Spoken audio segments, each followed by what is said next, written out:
సికింద్రాబాద్ ప్రాంతంలో అయినా రౌడీయిజాన్ని అణిచివేసి రౌడీ అంటే మక్కెలు ఇరుగుతాయి ఇవాళ సామాన్యులు స్వేచ్ఛగా బతికే అవకాశం కాంగ్రెస్ పార్టీ ఇచ్చింది.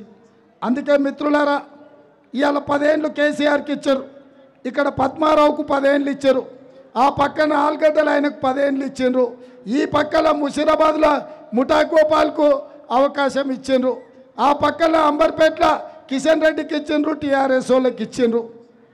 ఖైరతాబాద్లో కాంగ్రెస్లో బాగుపడి కాంగ్రెస్లో పెద్దోడై కన్న తల్లి లాంటి కాంగ్రెస్ను మోసం చేసిపోయిన దానం నాగేందర్కు కాంగ్రెస్లో అవకాశం ఇచ్చిండ్రు.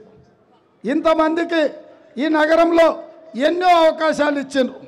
నేను అందుకే ఇవాళ మిమ్మల్ని అడగదలుచుకున్నా, సికింద్రాబాద్కి అందుకే ప్రత్యేకంగా వచ్చిన ఒక్క అవకాశం ఆడెం సంతోష్కి ఇవ్వండి మీ పేదోళ్ళ కోసం.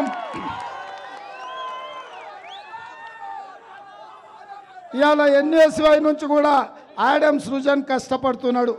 వాస్తవంగా తండ్రి కొడుకులు ఉమా కార్పొరేటర్గా కుటుంబం అంతా ఇవాళ పేదోళ్లకు అండగా నిలబడ్డారు, రైల్వే కార్మికులకు అండగా నిలబడ్డారు. ఈ ప్రాంత అభివృద్ధి జరగాలి అంటే ఆడెం సంతోష్కి ఒక్క అవకాశం ఇవ్వండి మిత్రులారా.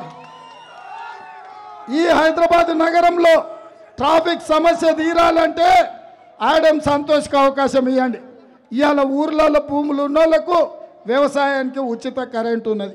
మరి ఇవాళ బస్తీలలో మా అక్కలు ఉన్నారు, వాళ్ళు సంపాదించిన రెక్కల కష్టం అంతా కరెంటు బిల్లుకే పోతుంది. అందుకే మా అక్కలకు కరెంటు బిల్లు నుంచి విముక్తి కలిగేనికే వచ్చే నెల బిల్లు కట్టకక్క 200 యూనిట్లు ఉచితంగా మీ ఇంటి బిల్లు, మీ ఇంటి కరెంటు బిల్లు సోనియమ్మ కడుతుంది 200 యూనిట్ల వరకు. వచ్చే నెల ఎవరు పేదోళ్ళు మీ బస్తీలలో కరెంటు బిల్లు కట్టాల్సిన పని లేదు.